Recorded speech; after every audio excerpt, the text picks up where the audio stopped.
Comenzamos la sesión de hoy entonces. Buen día para todos los que ingresaron.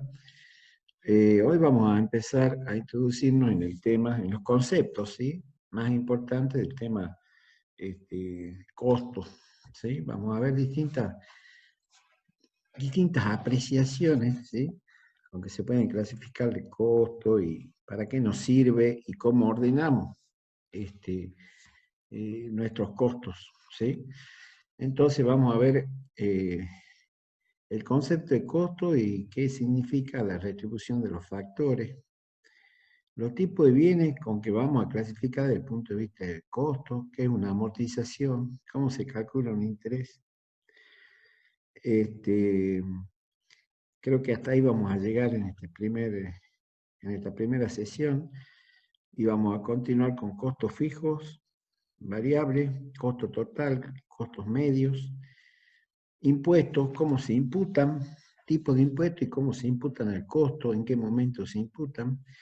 Y al final vamos a ver una estructura propuesta, que no de costo, pero es una estructura tentativa de costo. Cada uno tiene que poder descubrir la estructura más conveniente para su proyecto. Entonces, vamos a decir que el costo es el dinero necesario para, ahí dice, atraer y mantener los factores de la producción de una determinada actividad. En realidad está bien, bárbaro, pero en castellano sería el dinero necesario para poder pagar los bienes y servicios necesarios para producir, ¿sí? A los factores de la producción, tanto sea para la producción de un bien o un servicio, ¿sí? Los factores de la producción son todas aquellas cosas que deben ser retribuidas, ¿sí? Típicamente, se habla de capital, tierra y trabajo, ¿sí? Hay algunas modificaciones que hemos ido introduciendo en los últimos años, ya no hablamos de tierra, sino hablamos de recursos naturales, no hablamos de trabajo, sino hablamos de recursos humanos, y hemos incorporado un nuevo concepto que es el expertise profesional, ¿no? O el expertise, o el capital social, dicho de otra forma, ¿no? La capacidad de materia gris puesta sobre determinados proyectos, eso también forma parte de un factor. Entonces, cuando vemos cómo se remuneran esos factores, ¿sí? Como dice, servicios que se pagan a los factores de la producción, vamos a ver que el trabajo se distribuye a través de sueldos, salarios, ¿sí? Y se simboliza con la letra L, ¿sí? De laboro, ¿sí? De laboro. La renta de la tierra, mejor dicho, a la tierra se le retribuye con una renta que se llama renta fundiaria, pero más allá de la tierra decía que hablamos de recursos naturales, ¿sí? Que es un concepto mucho más amplio, pero de todas maneras no hay que hacer una renta fundiaria, sería para el caso de la tierra que produce para actividades agropecuarias. Para actividades citadinas son los alquileres, digamos, los alquileres de las propiedades, los locales. Luego tenemos la retribución al capital, que se hace a través de un interés, ¿sí? El capital no solo es el dinero, ¿sí?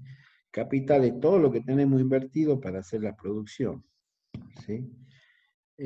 Supongamos, si yo tengo una camioneta al servicio de, por ejemplo, una panadería que decíamos recién, forma parte del capital de la empresa, ¿sí? Pero no solo la camioneta, las máquinas, la amasadora, la sobadora, los hornos, todo eso forma parte del capital K, ¿sí? Entonces, el capital es un concepto amplio, no solo el dinero, sino también todo lo invertido que pusimos en este negocio o en cualquier otro negocio. ¿Sí? En el restaurante serán las cocinas, las, las ollas, los manteles, las mesas, las sillas, todo forma parte del capital. Y como les decía, recientemente, eh, el capital social, ¿sí? El expertise social se va a, a retribuir a través de honorarios profesionales. ¿Sí? No necesariamente tienen que ser profesionales, yo le puse acá profesionales, pero el expertise puede estar dado por cualquier otro tipo de... Es la capacidad, ¿sí? Puede estar dado por la práctica, puede estar dado por la ciencia, por la tecnología, por la investigación. De todas maneras, es un factor que hay que retribuir, ¿sí? Que es un factor nuevo que se incorporó en el concepto porque antes no existía esto, ¿no? No existía esto, expertise. Pero hoy vemos que es un factor que hace la diferencia. Entonces, lo incorporamos como factor de la producción. Ahora bien, los sueldos y salarios refiere no solo a los trabajadores que trabajan a tiempo completo, ¿sí? Y registrados, sino también los que trabajan a tiempo parcial, que están en la informalidad. O sea, se refiere al trabajo en general. Por eso decimos sueldo y salario. Puede ser o no asalariado, según si está registrado o no está registrado. Pero así se retribuye al factor recursos humanos que decimos. La renta de la tierra o de los recursos naturales lo decimos en un sentido amplio, ¿no? Si hablamos de recursos naturales, para la parte agronómica, digamos, tenemos que hablar de la capacidad del suelo, la fertilidad, la estructura del suelo, el clima, el agua, la biodiversidad, ¿sí? Son los recursos naturales. En otro aspecto, para actividades citadinas, bueno, estaríamos hablando de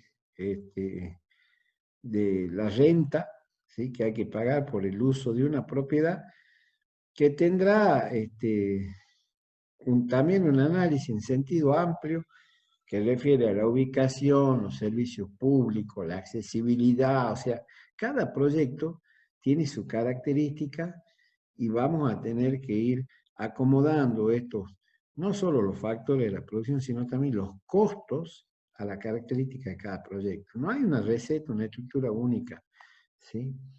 Esto puede ser agronómico y estoy hablando de capacidad de suelo, clima y agua. Puede ser eh, citadina, una actividad urbana, y estoy hablando de accesibilidad, de transporte, de seguridad, de servicios públicos, eh, de, digamos, de zonas más o menos comerciales. Entonces eso le da un distinto valor a las cosas. Y por último, el interés del capital, como les decía, va a ser el costo financiero, ¿sí? El costo financiero. El capital no es gratis, ¿sí? Entiendan que el capital hay que pagarlo. Cuando yo voy a pedir un préstamo al banco, al Consejo de la Microempresa o al Consejo Federal de Inversiones, voy a pedir prestado un capital para poder hacer frente a mis inversiones o un capital de trabajo para poder hacer frente a mis gastos corrientes, tengo que pagar una tasa, ¿sí? De interés, que va a ser el costo del financiamiento externo. Pero también, si no tuviera ese préstamo y tuviera yo dinero disponible para hacer la inversión, también tengo que retribuirlo al capital mío, que lo pongo al servicio de este proyecto productivo y no en el banco, por ejemplo. Yo sé que en el banco a mí me va a retribuir el capital, ¿sí? Supongamos que yo tengo plata guardada para hacer un proyecto.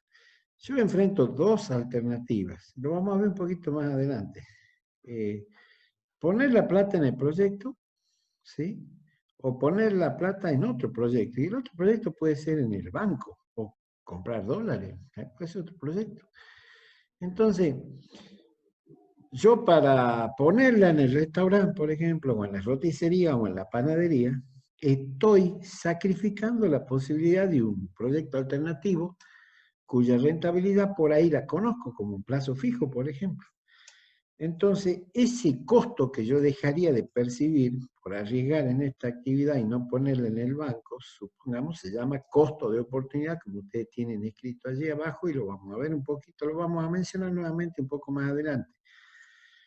Es la oportunidad que dejo de tener por poner el dinero en este proyecto y no en otro proyecto.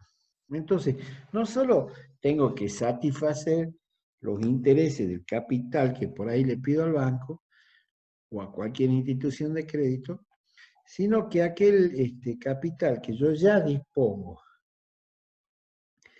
y que voy a dedicar a esta actividad, también tengo que satisfacer su requerimiento financiero, o sea, su interés, por el hecho de ponerlo en mi negocio y no ponerlo en otra cosa que puede ser más segura, como podría ser un plazo fijo, por ejemplo. ¿Sí?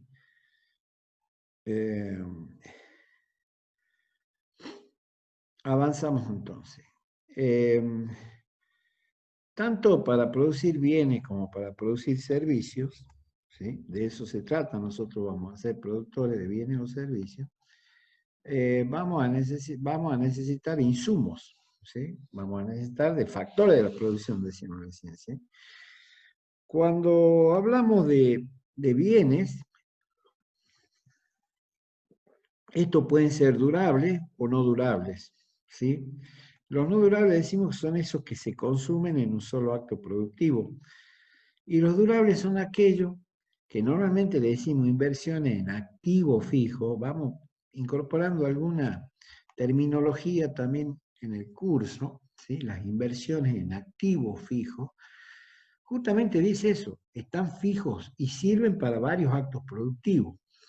Entonces, para seguir con el ejemplo de la panadería, un bien, porque yo necesito como insumo para producir, digamos, sería, por ejemplo, la harina, ¿sí?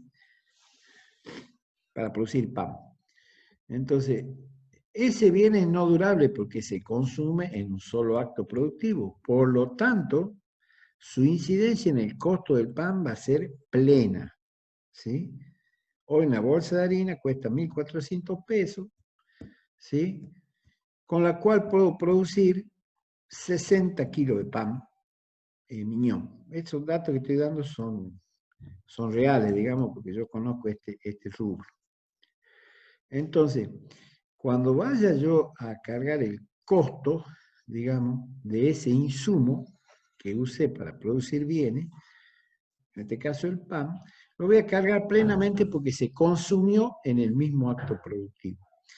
No así los bienes durables. ¿Qué son los bienes durables? Lo que le decía hace rato. Y bueno, la camioneta, el mostrador, la balanza, la sobadora, la amasadora, los hornos rotativos, hornos, cualquier tipo de horno que tenga, son bienes durables.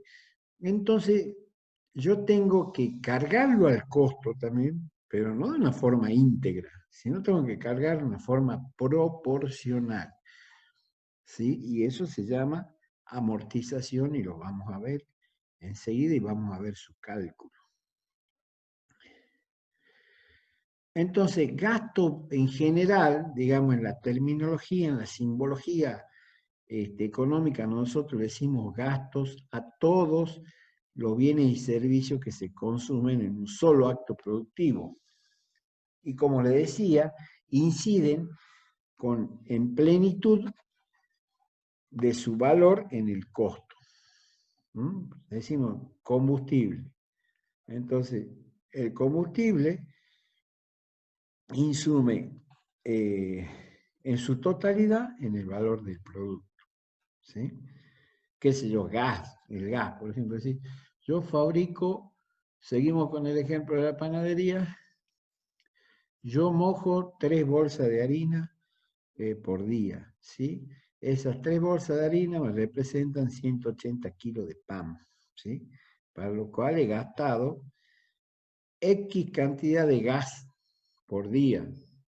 ¿De dónde sale el número? Y sale el número de la boleta del gas dividido el número de días que yo he trabajado o número de kilos de pan que he producido en el mes. O sea, siempre hay que buscar cómo prorratear los gastos, ¿sí? Pero eso insumen directamente en el costo del pan. Entonces yo voy a tener dentro de mi estructura de costos, de gastos, digámosle por ahora de gastos, voy a tener un rubro que se va a llamar gas, ¿sí? Después voy a tener otro rubro que se va a llamar sueldos, salarios, ¿sí? Tengo empleados, y así voy a ir teniendo distintos rubros que voy a tener que ir imputando, prorrateando, pero que inciden en su totalidad en el costo.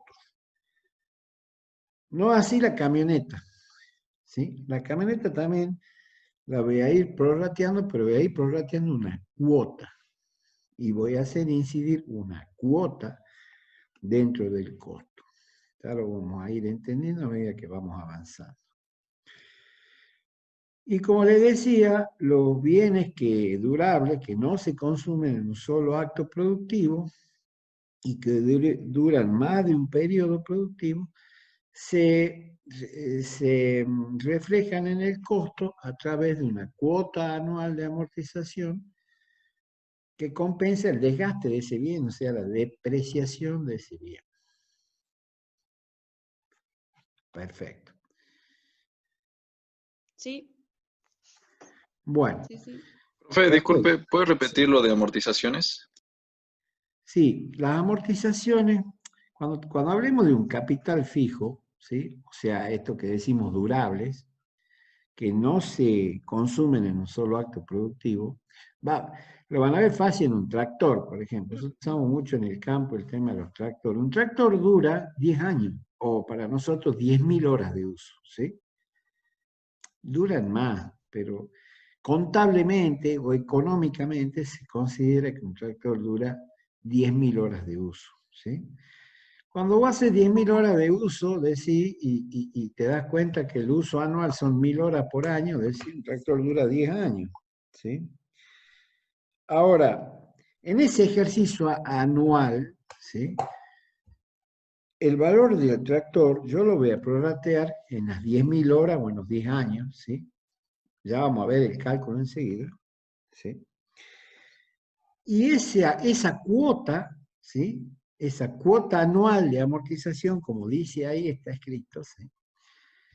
Se va a cargar al ejercicio de ese año, pero no todo el monto del tractor, sino una décima parte, porque dura 10 años, entonces normalmente yo tengo que cargar todos los años un décimo de lo que me costó, de lo que vale el tractor, y ya lo vamos a ver a eso enseguida. Y si quiero, y como yo sé que vale un año para actividad del campo, uno trabaja anualmente porque uno hace cosecha de trigo, cosecha una campaña de trigo, una campaña de maíz, entonces la hace anual, pero en los casos de otras actividades como la que a ustedes les incumbe, que son actividades urbanas, digamos, en general, puedo decir, mi camioneta, ¿sí? Dura 10 años. Al ejercicio anual, 2020, le voy a cargar un décimo del valor de la camioneta. Hay que ver si la camioneta era nueva, usada, y eso lo vamos a ver enseguida. La cuestión es que yo este año le voy a cargar un décimo del valor de la camioneta a mis actividades productivas. Y si a eso lo divido incluso en 12, puedo calcular mensualmente cuánto voy a cargar a mis actividades productivas. No sé si se entiende.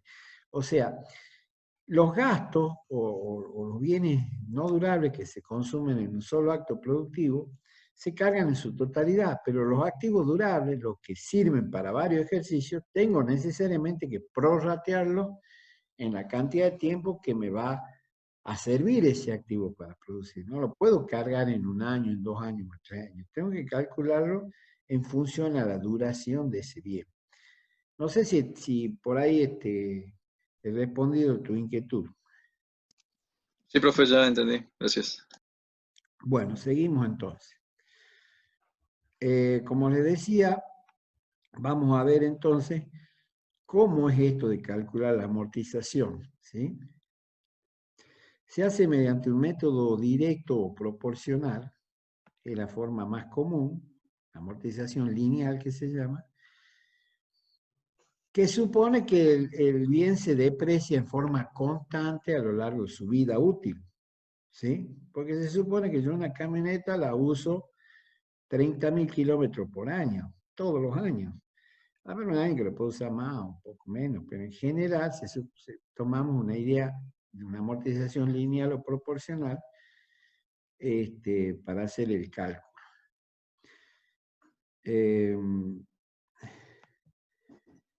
Entonces, la fórmula de amortización es simple. Hay varias formas de calcularla, pero vamos a ver de menor a mayor, digamos. Amortización va a ser igual al valor del bien de que estemos hablando, dividido la duración de ese bien. Ese valor del bien puede ser un valor a nuevo. Si yo voy y compro una camioneta, hoy yo sé cuánto vale una camioneta, me fijo en Mercado Libre, pido una cotización, puedo saber cuánto cuesta una camioneta, un mostrador, una mesa, una silla, una sobadora, una amasadora, una heladera comercial, que son todos bienes durables, ¿sí? O directamente tomo un valor de mercado, porque por ahí es una cosa usada, no es nueva, pero tiene un valor de mercado, ¿sí? Yo quiero comprar mesa y silla o una heladera o una sierra carnicera o un freezer usado y tiene un valor de mercado, ¿sí? El asunto es poder establecer el valor del bien. Dividido la vida útil de ese bien o la duración probable que vaya a tener, ¿sí? Hay como tablas de uso, ¿no? Yo les voy a traer para la clase siguiente algo más detallado sobre tablas de uso, pero más o menos los muebles y útiles, según de qué se trate, duran de 3 a 5 años, un vehículo dura 10 años, una heladera, distintas elementos tienen distintos años de duración. Y algunos no están tabulados, pero habrá que averiguar cuánto dura. ¿Cuánto me dura a mí una heladera? ¿Qué se lo puede durar? 10 años tranquilamente, puede durar más.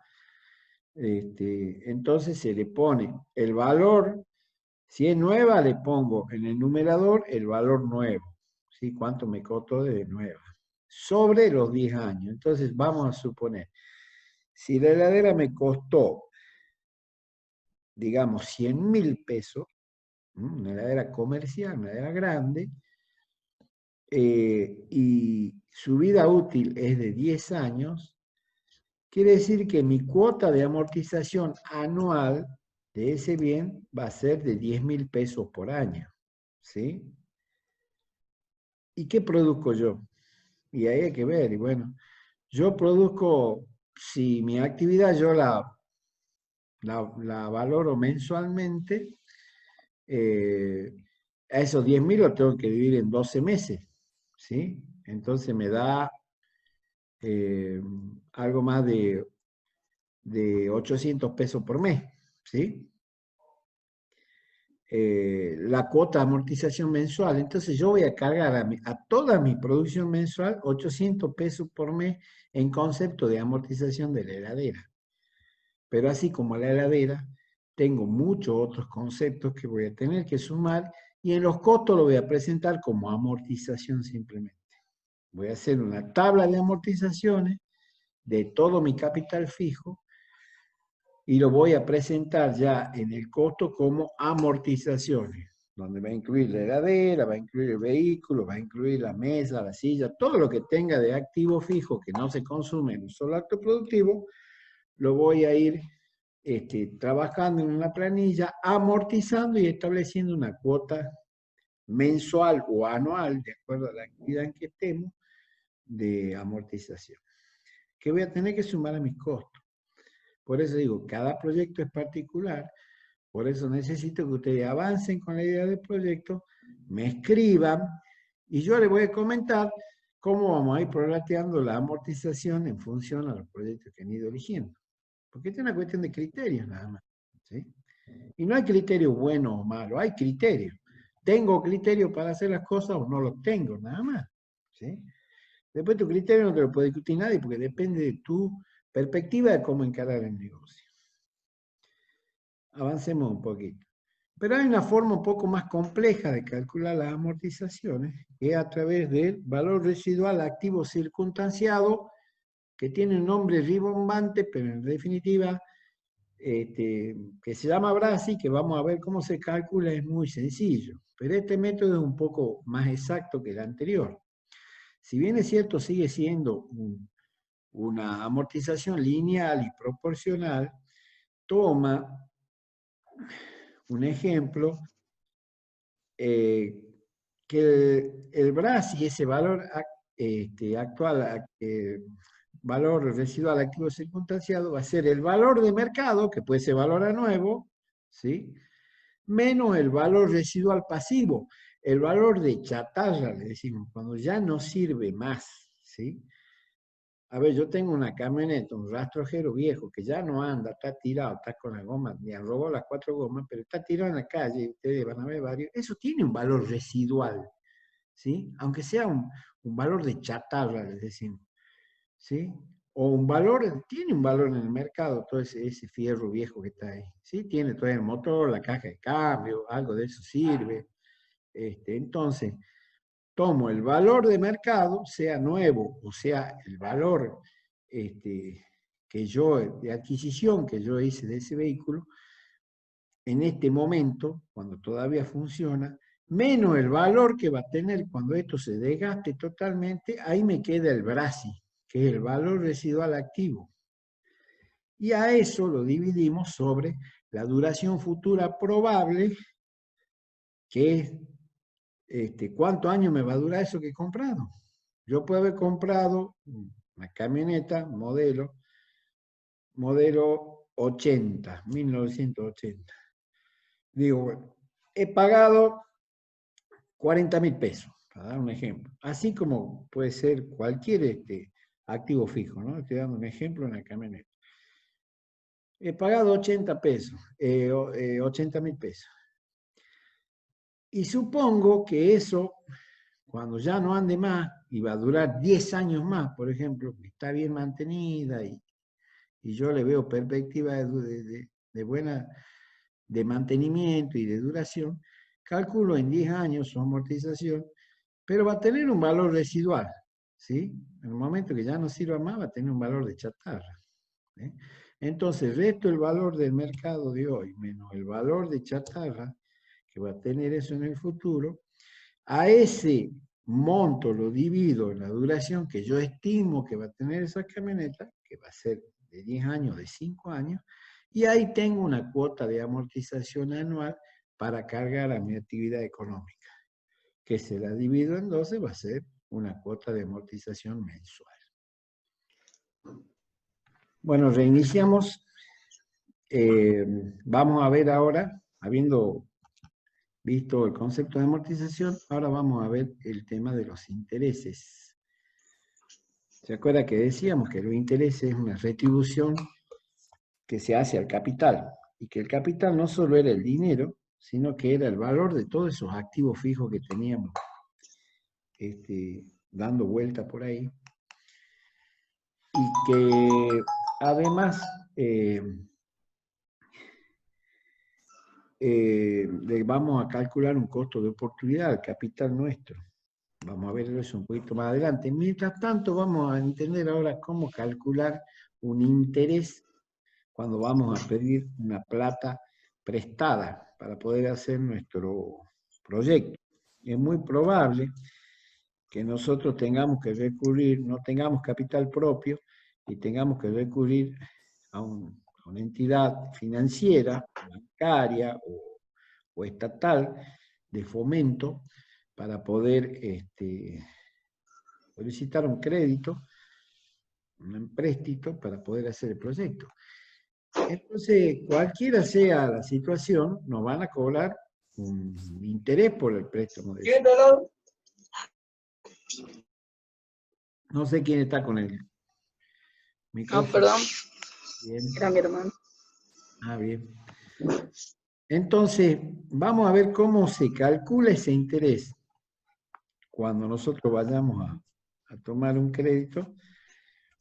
Y esto lo vamos a tener que usar nosotros para calcular nuestro proyecto, porque nosotros tenemos que saber cuál va a ser el costo de nuestro dinero para poder volcarlo al proyecto económico que tenemos que hacer. Entonces, la fórmula de interés es muy sencilla. Interés es capital, el capital que vamos a solicitar en préstamo por la razón que es la tasa, ¿sí?, que se mide en porcentaje, por el tiempo del préstamo y sobre la unidad de tiempo que refiere a la tasa de interés.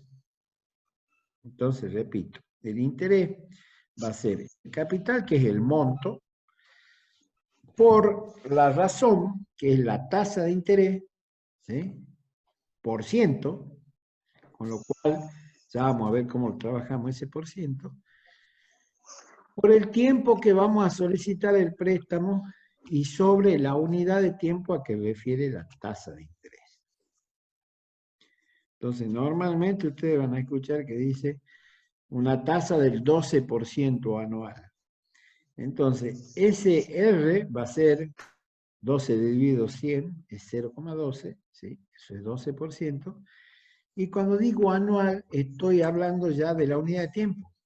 La unidad de tiempo en ese caso va a ser o 12 meses o 365 días, depende cómo considere yo para el cálculo de la amortización de ese capital. Amortización le decimos, no es una amortización, pero cuando pagamos nosotros le decimos estamos amortizando el crédito, mal dicho, estamos pagando el crédito sería lo correcto. Entonces vamos a verlo ahora con un ejemplito sencillo. Ahí tenemos un capital de 500.000 pesos, ¿sí?, que vamos a solicitar en préstamo a una tasa porcentual del 18%, que es 0,18. ¿Estamos de acuerdo? 18 dividido 100 es 0,18. Vamos a solicitar por 180 días este préstamo.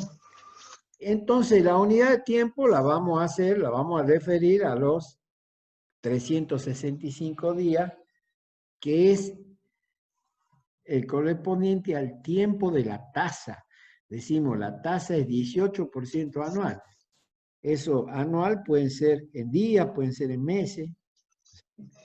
Como acá estoy pidiendo un préstamo en días, a 180 días, ¿sí?, voy a poner unidad de tiempo 365 días.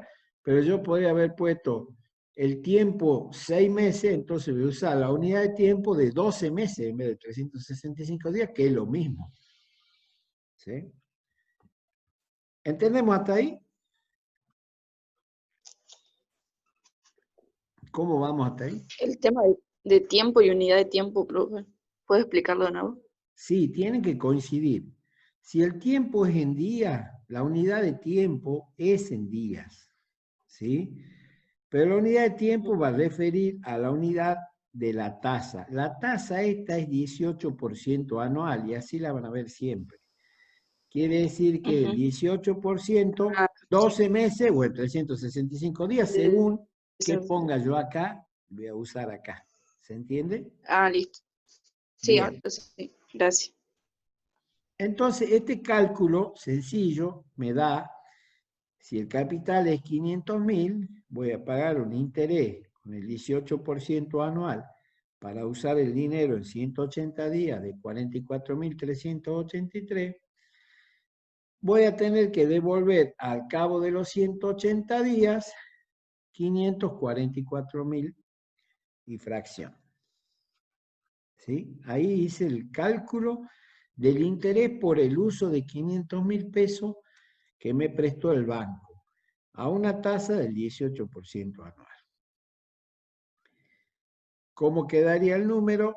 Quedaría 500.000 por 0,18 por 180 dividido 365 días, que Profe, ¿sí? Ezequiel pregunta cómo calculo la tasa. No, la tasa te la pone el banco o la entidad financiera.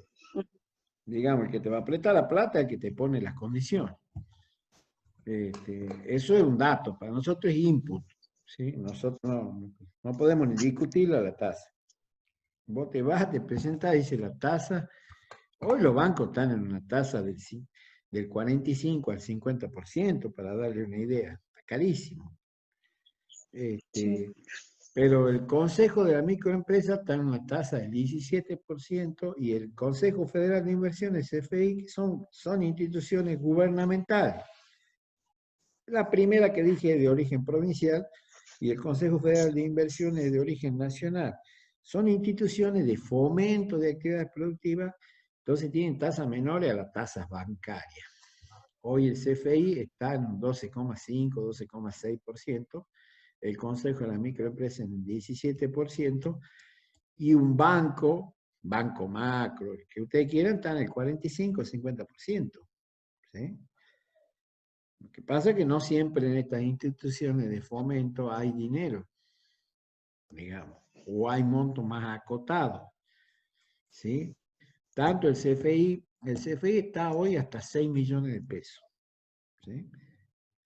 Y el Consejo de la Microempresa hasta el año pasado, digamos, no sé, este año sí se ha modificado, hasta 2 millones de pesos, a esas tasas.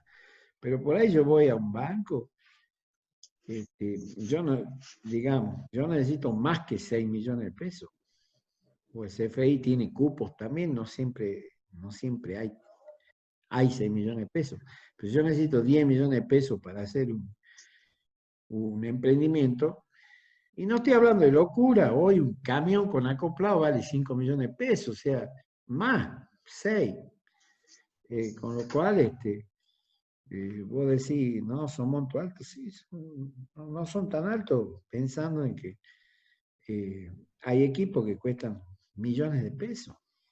Entonces, pero bueno, esas son las alternativas. Pero eso te fija en la tasa. Vos no podés discutir la tasa. Vos vas y tomás, vos sos tomador de tasa, digamos. ¿Sí?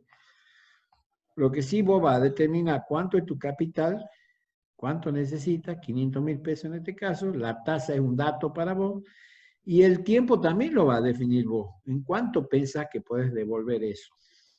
¿Sí? Este es un ejemplito sencillo, hecho para devolver en 180 días, que no es tanto para inversión, esto es más bien lo que llamamos un crédito para capital de trabajo, es cuando yo necesito comprar mercadería o insumos para producir y vender rápidamente, y al cabo de 6 meses yo voy a realizar esas ventas y voy a poder devolver el dinero rápidamente, pero no es para inversión en activo fijo, porque la inversión en activo fijo, como decíamos recién, se amortiza durante varios años, yo en 180 días no voy a poder devolver seguramente ese capital. Entonces vemos un ejemplo un poquito más complejo, y vamos a tratar de hacer un esfuerzo para entender cómo lo presentamos y cómo lo interpretamos. Ahí tenemos un ejemplo un poco más complejo, ¿sí? Donde ya no hablamos de días, sino hablamos de años, ¿sí? Acá tenemos el ejemplo de un capital de 500.000 pesos, lo dejamos ahí, 500.000 pesos. Repetimos la tasa del 18%, nada más que acá el crédito se va a amortizar en 6 años, ¿sí? En 6 años. Y yo anualmente voy a ir cancelando una cuota del crédito. Entonces, fíjense en lo que le digo, mi primer 500.000 pesos yo lo voy a pedir prestado durante un año, ¿sí? a una tasa anual del 18%. Entonces, si acá pongo año, acá pongo años, ¿sí? Tiene que coincidir numerador y denominador en el tiempo y la unidad de tiempo. Porque ya para el segundo año yo voy a pagar 100.000 pesos, cuando termine el primer año yo voy a pagar 100.000 pesos, entonces el capital que me va a quedar para saldar son 400.000 pesos en el banco. Entonces, ese capital lo voy a pedir prestado durante un año a una tasa del 18% anual, que es la tasa que yo había arreglado, digamos, al origen del crédito, siempre va a ser la misma. Y así sucesivamente. Entonces, este es un ejercicio, por ejemplo, donde yo pido un capital inicial de 500.000 pesos, ¿sí? Que va a ser el capital que voy a aplicar la fórmula esta que hicimos acá abajo, ¿sí? Nada más que acá ya no es 180 sobre 365, acá estamos hablando 1 sobre 1, ¿sí? Porque un año y la unidad de tiempo va a ser anual, que es la tasa anual del 18% anual. Esos 500.000 pesos, entonces yo lo voy a pedir por un año a una tasa del 18% anual, ¿sí? Entonces coinciden las unidades del tiempo y la unidad de tiempo, que es año, y me va a generar un interés el primer año de 90.000 pesos, ¿sí? Entonces yo voy a pagar una cuota al cabo de 12 meses de 90.000 pesos, el total de mi cuota anual. Para el segundo año, yo voy a pagar 100.000 de capital, ¿sí? Más los intereses que hice yo. Tomé los 500.000 y los dividí en 5 años, ¿sí? Tengo que pagar 100.000 pesos por año, pero a partir del primer año, ¿sí? Entonces mi crédito va a ser a 6 años. Ya mi capital, para calcular el interés, digamos, del capital que me queda por devolver, voy a usar los 400.000 pesos. De nuevo, 400.000 pesos por 0,18 por 1 sobre 1.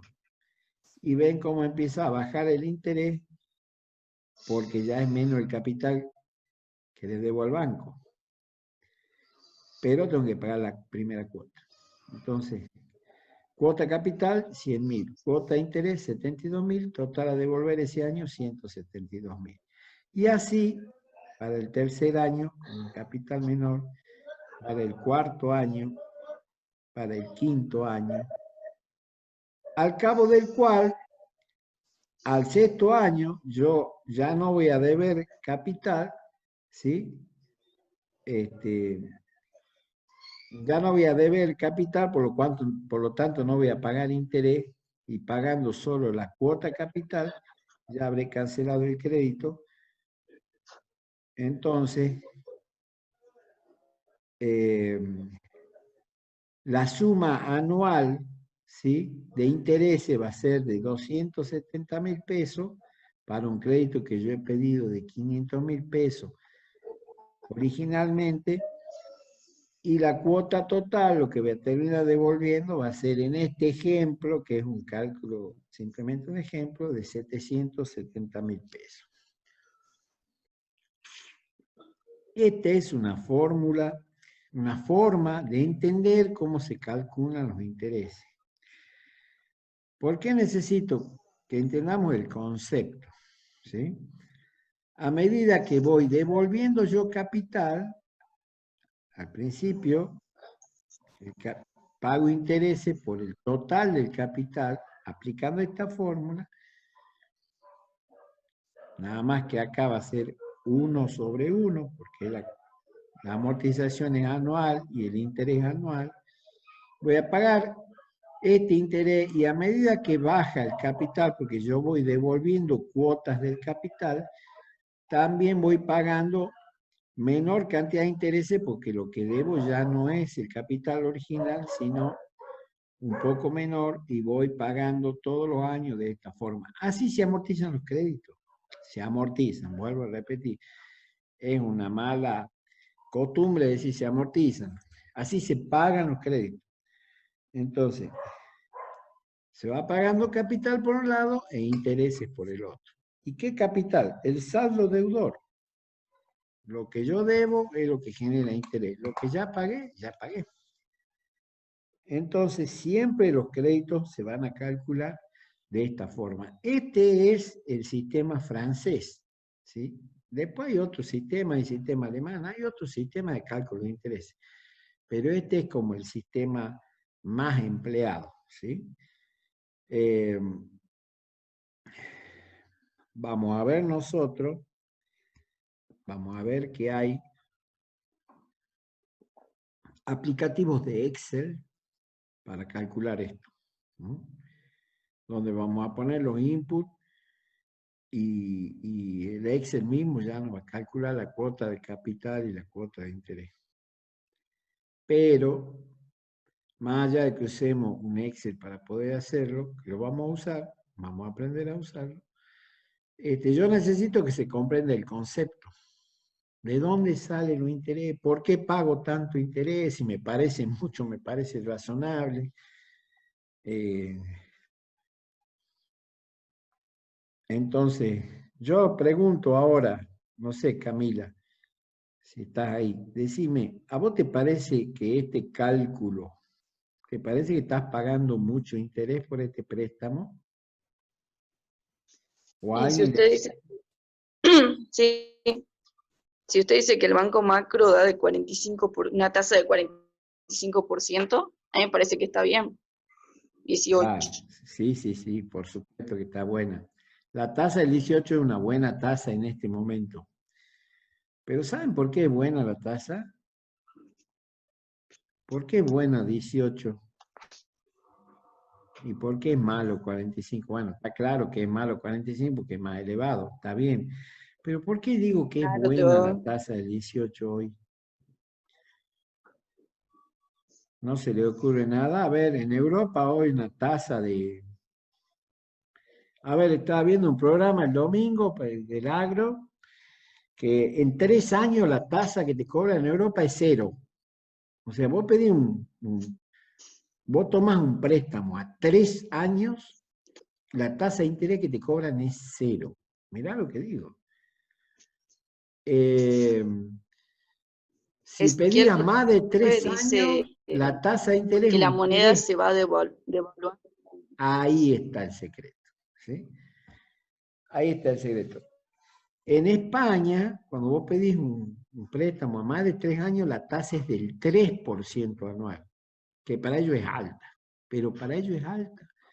Y acá decimos nosotros que el 18 está bien. En realidad está bien, pero porque depende de la realidad económica de cada país, ¿sí? Ellos tienen una inflación menor al 2%, y nosotros tenemos una inflación del 48, 49, 53 o 54%, 53,8% fue la del año pasado. Y este año no sabemos hasta dónde vamos a llegar porque esto depende de la prolongación de la pandemia. Pero en definitiva, cuando vos tenés tasas de inflación, si vos tomás un crédito por debajo de la tasa de la inflación, como es en este caso, en realidad es como que le decimos tasa negativa. ¿Por qué? Porque está por debajo de la inflación. En definitiva, el que toma un crédito a este precio gana plata, porque el dinero se desvaloriza de una forma más rápida de lo que aumenta el interés por el pago del crédito. ¿Sí? Para eso tenemos que ver qué son términos reales y términos nominales, que no es objetivo de este curso, eso lo vemos en economía general, en la carrera de ingeniero agrónomo. Pero acá nos basta con saber que si la tasa, en este caso presentada al 18%, va a ser menor que la tasa de inflación proyectada, estamos ganando tomando un crédito a este precio. Por eso los bancos tienen una tasa del 45 o el 50%, porque se ponen más o menos al lado de las perspectivas inflacionarias que va a tener el país. Entonces, más o menos como que no pierden el valor de su dinero, recuperan el valor del dinero que va a tener una devaluación del 48% por inflación de precios. Entonces, pero en este caso, mi cuota, por decirlo de esta manera, cuando yo vaya a pagar estos 100.000, o estos 100.000, o estos 100.000, ya no van a representar los 100.000 pesos de hoy, porque estos 100.000 van a comprar mucho menos que antes. Porque ahora mi camioneta, por ejemplo, si yo he tomado 500.000 pesos para comprar una camioneta, ya no vale 500.000, al cabo del cuarto o 5 años vale 1.000.000. Y yo sigo pagando cuota de 100.000. Entonces quiere decir que lo que yo pago de interés en definitiva es mucho menor al costo final que va a tener mi vehículo al cabo del crédito. Entonces estoy ganando. Por eso decimos estamos pagando tasa negativa. ¿Se entiende más o menos la idea? Yo no pretendo que ustedes hagan este cálculo, sí que entiendan el concepto. ¿Camila? Sí, profe. Bueno, Sí, sí. podemos avanzar entonces. Y hablábamos del costo de oportunidad. Este es el capital que yo, recién veíamos el cálculo de un capital, del interés que yo tengo que pagar por un capital que voy a pedir prestado a una institución de crédito, puede ser bancaria o no bancaria.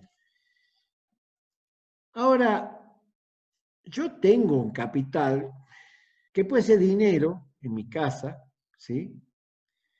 O le pido prestado a mi papá o a mi hermano o a mi tío dinero. O directamente puedo decir, no, yo tengo un capital, yo ya tengo una pequeña roticería y tengo un capital ya invertido en este negocio, en esta actividad, que le decimos ahí actividad seleccionada. Entonces mi capital entre el mostrador, la vitrina, la heladera, las cocinas, los hornos, etcétera, etcétera, es de 1.000.000 de pesos, por decir un número cualquiera. Económicamente, nosotros decimos que ese capital, en vez de estar puesto ahí en esa inversión, podría estar puesto en el banco, generando hoy un interés anual del más o menos 25,5%, está la tasa hoy. ¿Sí? Si voy a hacer un plazo fijo, la tasa de interés, lo que te están pagando los bancos, es un 25, un 25, un 26, un 24, de acuerdo al banco, por ciento. Entonces voy a decir, el costo de oportunidad del capital, sea en dinero o sea en maquinaria que yo tengo invertido en mi negocio, sería comparada, la alternativa productiva podría ser el banco, ¿sí? De ese capital. Entonces yo lo que estoy dejando de percibir, los ingresos que estoy dejando de percibir por querer poner mi roticería, van a ser un 25% del capital que yo ya tengo invertido o que tengo en dinero para invertir. ¿Sí? Ese costo de oportunidad es el que dejo de percibir, por lo tanto mi actividad seleccionada tiene que ser mejor que esa alternativa productiva. Si no, no me conviene. ¿Se entiende esto?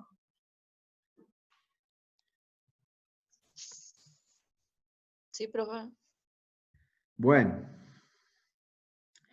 entonces yo en mi proyecto voy a castigar a mi negocio con el costo de oportunidad del capital. O sea, yo le voy a exigir a mi negocio, que es mi actividad seleccionada, que por lo menos me deje ganar lo que yo hubiera, por ejemplo, producido en una actividad alternativa que puede haber sido un plazo fijo bancario. Entonces yo cuando haga mi estructura de costos, voy a poner un costo de oportunidad de ese dinero, ¿sí? que lo voy a hacer en forma de interés, ¿sí? Interés al capital. ¿Y qué interés se le pone? Típicamente se usa el 10%. ¿Sí? Cuando hablamos de alternativa productiva y hablamos de bancaria, lo que pasa es que acá en este país, con las inflaciones que tenemos, las tasas son muy elevadas. Pero en una época de estabilidad, ¿sí? Se lo castiga, ¿sí?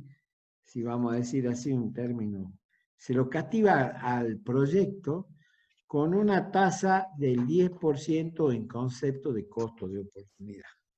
O sea que yo le voy a exigir a mi actividad que me produzca por lo menos un 10%, que sería la oportunidad que yo tengo de poner el dinero en otro lado. Este ahora es muy discutible, el término costo de oportunidad. A ver, ¿por qué es discutible?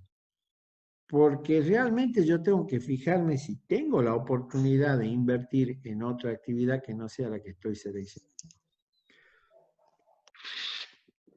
Acá hay distintas opiniones, ¿no? Yo, por ejemplo, para un campo tabacalero, por así una finca tabacalera, yo tengo invertido, suponte, entre tierra, estufa, camionetas, tractores, rastras, agroquímicos, semillas, todo lo que tengo en el depósito, puedo tener invertido 50 millones de pesos. ¿Sí? Entonces, viene un Lipchak y me dice, le vamos a calcular el costo de oportunidad de este capital para ver si la actividad del tabaco es rentable. Entonces lo vamos a castigar con un 10%. Está bien, es un criterio. Pero yo también puedo decir, no existe tal oportunidad porque yo no tengo la oportunidad, realmente no existe la oportunidad de que yo venda todo esto, ponga la plata en el banco y el año que viene vuelva a comprarlo porque decidí hacer tabaco de nuevamente. O sea, esa oportunidad no existe. No la tengo. Porque las barreras de ingreso y de egreso de la actividad son muy altas. A mí me puede decir, a ver, la oportunidad en el caso productivo, a ver, la oportunidad que en vez de que hagas tabaco, hagas stevia, o hagas maíz, o hagas durazno, veamos la oportunidad que te da otra actividad, pero agrícola, porque vos no vas a salir a vender ni la tierra, ni la maquinaria, nada, porque después no la vas a poder comprar. Porque ya al que vos le metiste no te va a querer vender. ¿Por qué te va a querer vender? O sea, no existe tal oportunidad. Ahora, esa oportunidad sí existe cuando yo tengo la plata, por ejemplo. Tengo la plata para hacer un negocio. Entonces voy a decir, y yo tengo la plata para hacer un negocio. O pedí al banco 500.000 pesos. Tengo costo de oportunidad porque con ese dinero yo puedo hacer distintas cosas, entre otras ponerla en el plazo fijo. Entonces ahí sí tengo una actividad productiva, no es productiva, es una actividad financiera en este caso que me va a rendir una determinada renta que yo tengo que sí poder compararla con la renta de la actividad seleccionada, digamos de la panadería, y la panadería tiene que ser mejor. Entonces ahí sí puedo castigarlo a mi negocio con lo que yo dejé de percibir por dedicarme a la panadería y no poner, por ejemplo, la oportunidad de poner la plata en el banco. Ahí sí, en ese caso tengo la oportunidad. Es un tema discutible y es un tema para tratar según de qué proyecto se trate. Por eso digo, ningún proyecto, ningún tratamiento es igual al otro y vamos a necesitar siempre tener un razonamiento para ver qué costos incorporamos y qué costos no incorporamos en cada actividad. Y por eso necesito que vayan eligiendo, así lo vamos a charlar. Disculpe, En el Sí. caso de la panadería, ¿cómo se efectuaría ese castigo? O sea, ¿se lleva al máximo la exigencia de todos los No, procesos? directamente yo tomo el valor de los bienes que tengo en la panadería, ¿sí? Que vamos a ver, yo ya le voy a presentar para la próxima clase una planilla de cómo clasificamos los activos y le ponemos un porcentaje, un X% de costo de oportunidad y ese es el costo financiero que yo voy a castigar a mi proyecto y va a ser después un costo para la panadería que la panadería lo va a tener que remontar con sus ingresos. Si no lo puede remontar con sus ingresos, el proyecto no es bueno. ¿Sí? Es decir, lo vamos a calcular el costo de oportunidad aparte y lo vamos a incorporar directamente a la planilla como un costo de oportunidad, o costo de oportunidad de capital, o costo financiero, ya le vamos a dar el nombre que nosotros queramos, y es un costo, para el proyecto es un costo, y el proyecto con lo que vende tiene que poder superar ese costo. Eso es todo. ¿Se Ah, entiende? bien, bien, gracias. Sí, sí. Y ya lo vamos a practicar un poquito. Eh, pero no ahora, sino en la próxima clase. En función a estas cosas, los costos se pueden clasificar, y esto es lo último que vemos hoy, en costo financiero y costo no financiero. ¿Sí? Por lo que venimos viendo hasta ahora. Costos financieros son aquellos que, yo digo, te duelen en el bolsillo. Son los costos que tenés que sacar de la billetera. ¿Sí? Es el dinero que saca del bolsillo derecho para pagar. Son los propios, son los costos,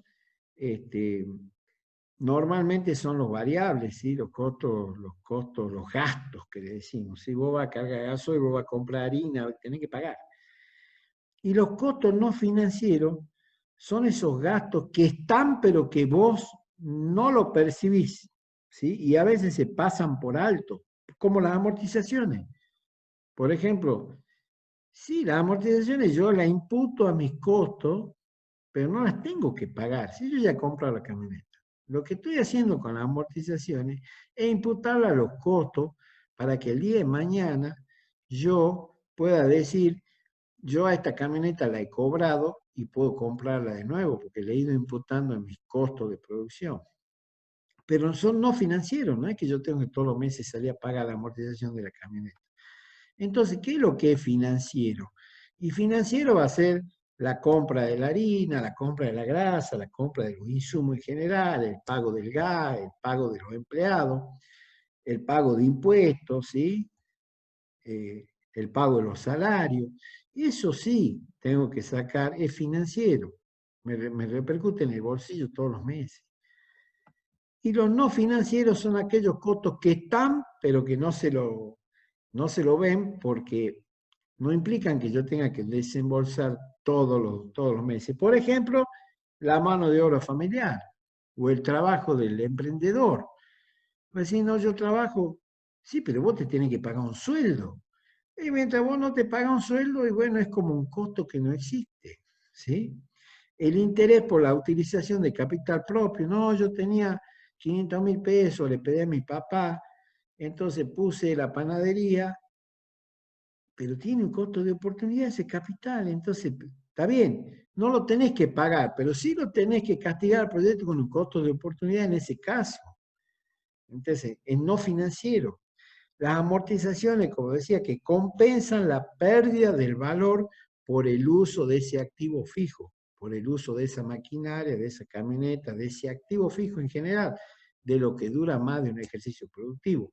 Yo tengo que cargarlo al costo para saber que el día de mañana yo he ido recuperando el desgaste de esos bienes.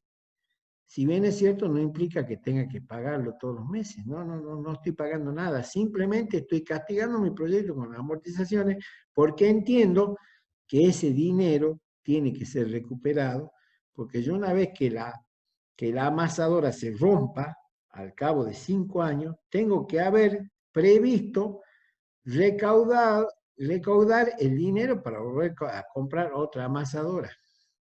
Y eso se hace cargándole la cuota de amortización al valor del producto. ¿Se entiende el criterio de lo que es financiero y lo que es no financiero?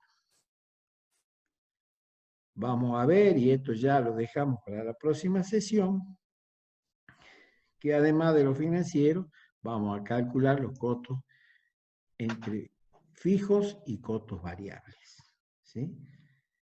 Y vamos a ver para qué nos sirve calcular el costo fijo y el costo variable. Pero eso es solo un adelanto de lo que vamos a ver en la próxima sesión. Mientras tanto, por hoy dejamos en esta pequeña clasificación de lo que es financiero y no financiero, que es lo que me repercute en el bolsillo derecho, en la billetera, o de lo que existe pero que no me repercute financieramente en el bolsillo derecho, pero que lo tengo como un costo.